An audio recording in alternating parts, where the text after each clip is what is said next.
kasi ang tigas ng ulo mo. Sige na, papasok na ako. Pero paano ako?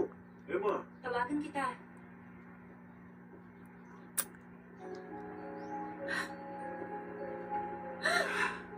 Anong ginagawa mo? pinipigilan kita sa pagpasok. Ganito yung ginawa mo sa broadcast room. Pero ibang dahilan ko noon, ah. Wala bang special meaning sa'yo to?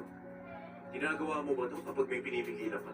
Ay, kahit kailan para kang bata. Next time, pwedeng ganito na ang gawin mo. Uy! Dinidemo ko lang. Para alam mo na next time. Malapit na akong mainis, ha? Huh? Ano to? Bumenta na yan. May pera, oh. Oh! Wow, ang dami nito ah! Seryoso? Binitiwan mo ako agad dahil lang sa pera? Ano ka ba? Siyempre mas mahalaga ka sa akin kaysa sa perang to. Teka lang, may tumatawag. Sandali. Hello, Secretary Yun. Pwede ba tayo magkita?